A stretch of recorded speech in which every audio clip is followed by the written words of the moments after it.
Hi and welcome to my channel. Today I'm going to be sharing with you 6 things that I wish I knew when I started homeschool. And so if you enjoy this type of content and other homeschool and lifestyle content, please remember to subscribe and let's get into it. Alright, so this video is an open collaboration video with Abby from Rooted and Rest and Jessica from the Waldock Way. So there'll be a playlist linked down below with other homeschool moms here on YouTube sharing what they wish they knew before they started homeschooling. And I imagine that would be super, super helpful to know because it's kind of daunting when you start homeschooling and you're not quite sure what to do. So make sure to check out that playlist and let's start with these tips. Okay, so I have my notes here, so if I'm like kind of glancing down, that's what I'm looking at. And we're gonna start with number 1. The thing that I think would be the most helpful to have known when we started homeschooling is what curriculum to use. And the hard part is I don't have a solid answer for every family because it's gonna look different.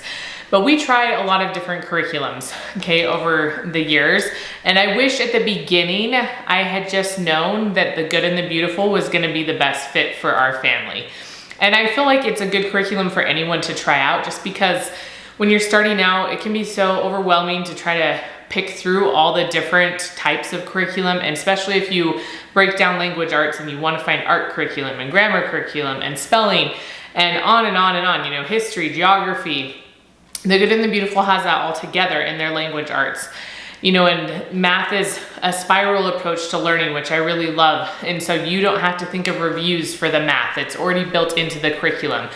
So if you want to just kind of get your feet wet, I feel like The Good and the Beautiful is a good starter curriculum for anybody. Whether you use it long term or not, that's up to you. But I feel like it at least exposes you to that kind of curriculum and gives you an idea of, oh, this is what language arts kind of involves. Do you want to add something else? Do you want more grammar? Would you like a deeper art curriculum? You know, you can look into all those things. But at least when you order it, it's all right there. And especially if you weren't planning to homeschool, because we weren't.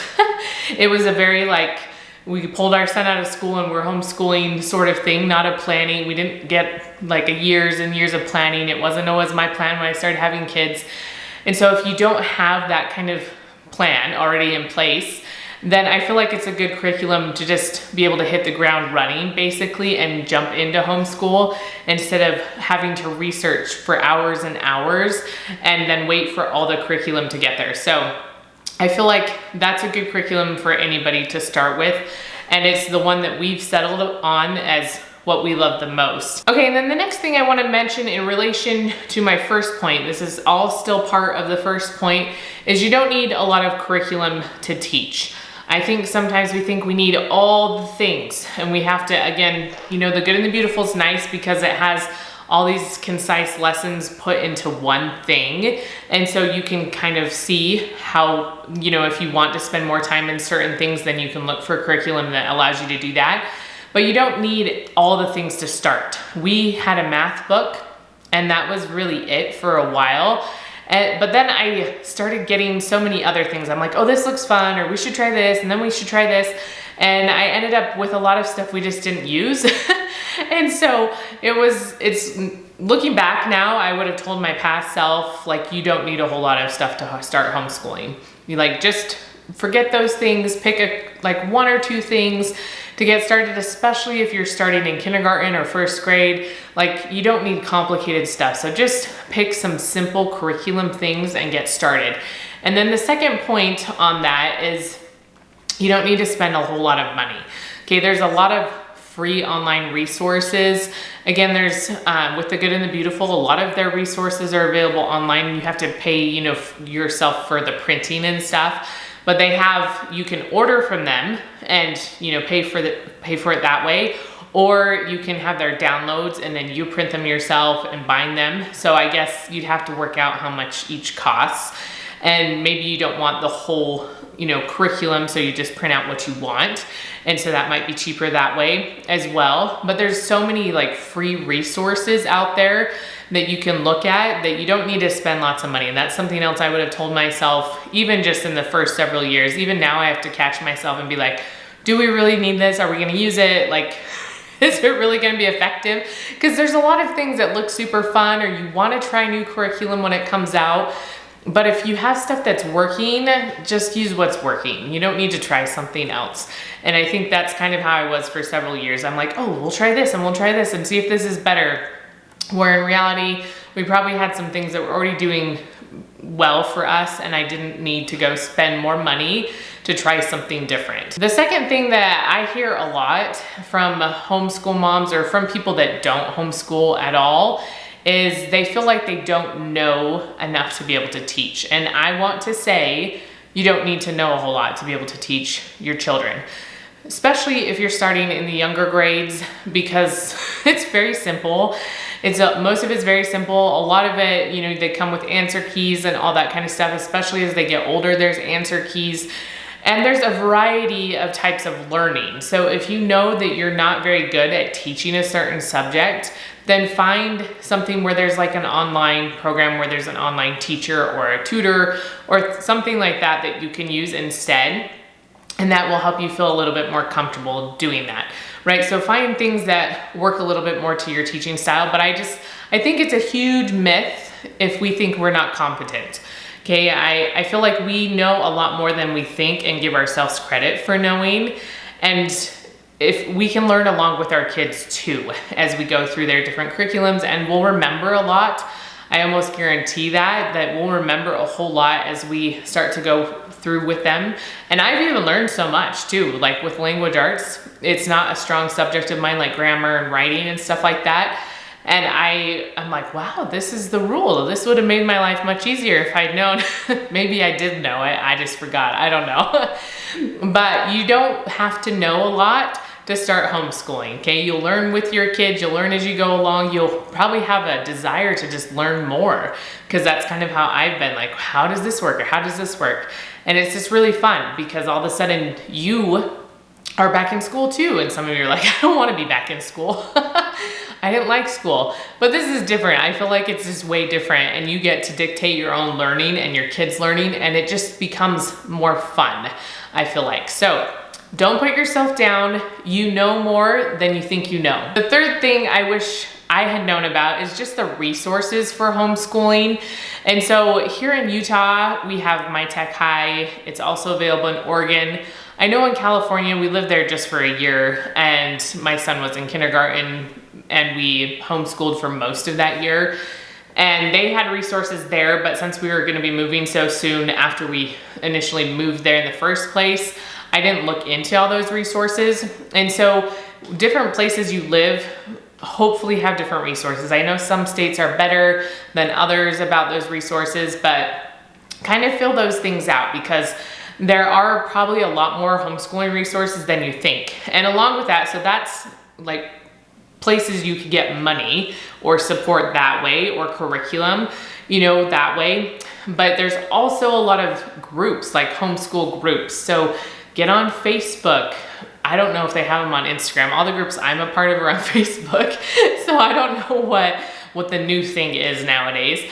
But there's a lot of homeschool communities for my area on Facebook, and they'll post things there like new art classes, if they have a hiking group, if they want to do this type of group, and you could post something if you have an idea for a group. And so look for those resources, because there's a lot of them out there, especially now with just having so much access to things online. You can find so many people that like are your people that you can work with, that you enjoy spending time with, that can help you with curriculum and all those types of things. So that's something I really wish I had known about. I wish someone would just print out a list and tell you, you know, especially depending on state, like this is where the money is, or this is where the money is, and you could just figure it out.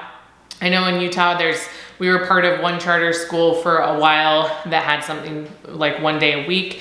There's Harmony, which I don't know if Harmony is other places besides Utah, and then My Tech High as well. So those are a few different ones where I live. The first one, what was it even called? I can't even remember.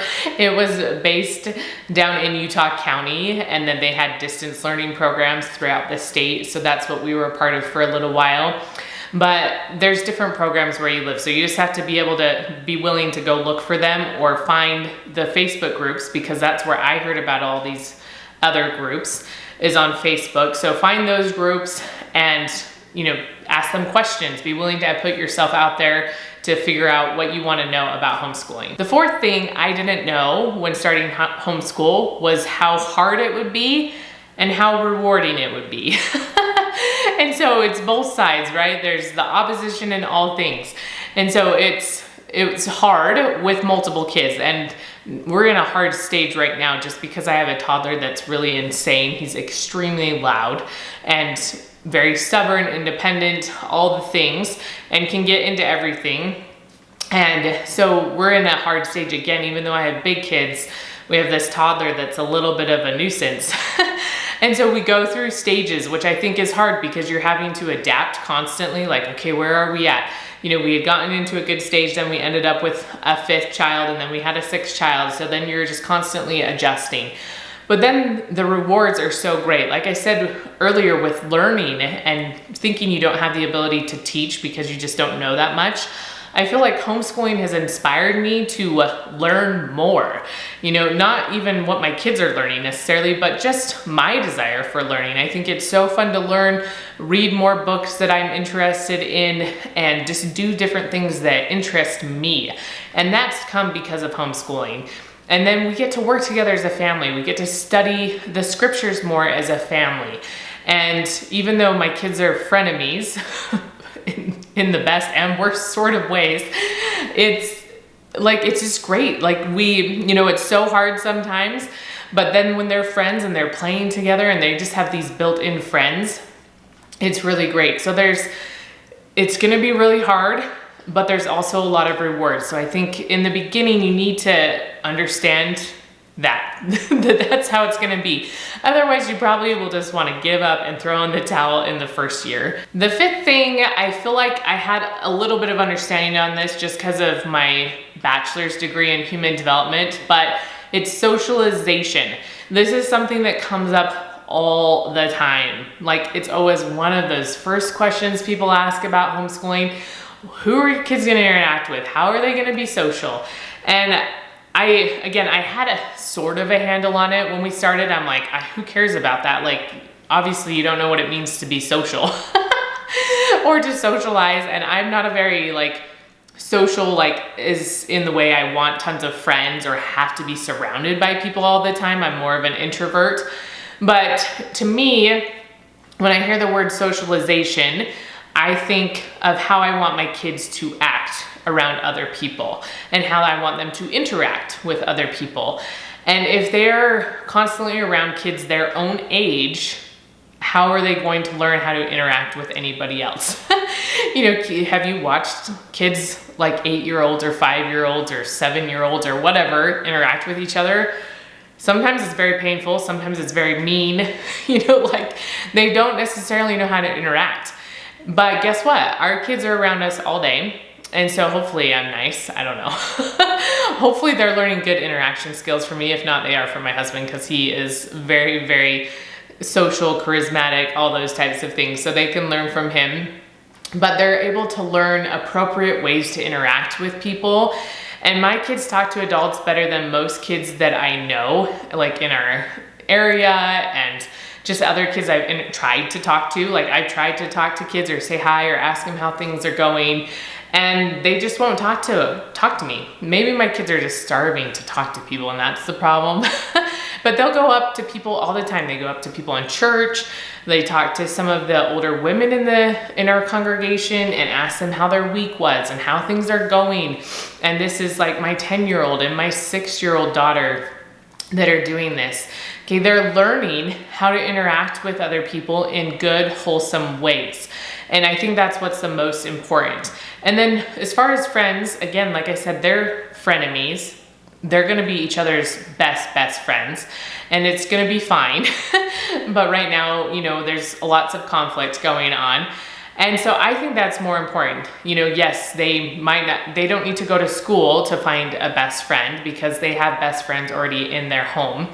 Or they can find those through the homeschool community, through people that you get to have a little bit more monitoring, I guess. Like, this is who I want you to interact with, and this is who I want you to interact with, instead of here you go at school and I have no idea who you're talking to, what's being said, what the heck is going on.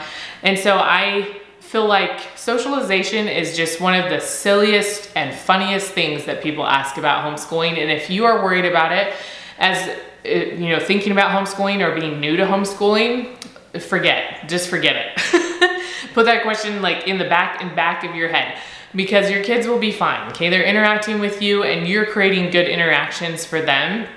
And that's what's most important.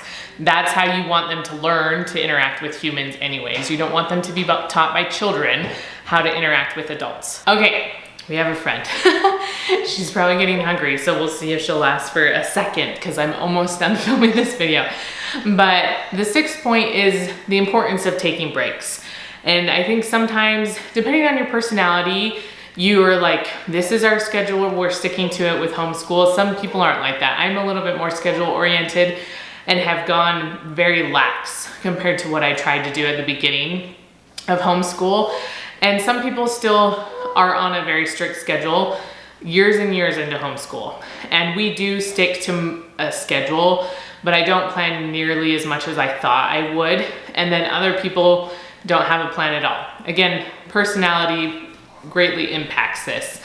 But I think it's important to know it's okay to take breaks and allow yourself to take breaks.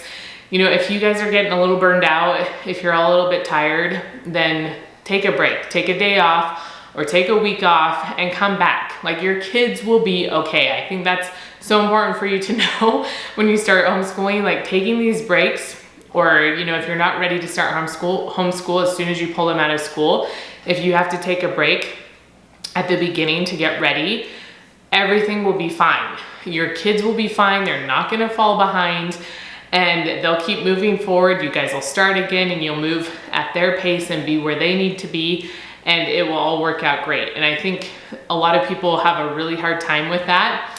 And sometimes I did too, but now I'm like, if we're just having a day where I'm like, let's just go play, then we'll just go play. And it's like, we'll get back to school another day and it's totally fine. And you could build in breaks too. If you are a planner, you could say, oh, we're gonna do homeschool for this many weeks, and we'll take a week off, or we'll take this many days off, or we'll go on a trip. You know, some people will travel quite a bit. And so you could, you know, build those in. If you want to have it planned out, you can build it into your schedule so it's not a surprise, you know. But then if you do need a break at a different time, like, take a break. It's gonna be okay. Okay, so those are the 6 things that I wish I had known when I started homeschooling, and that I've kind of learned over the years and I'm still trying to learn.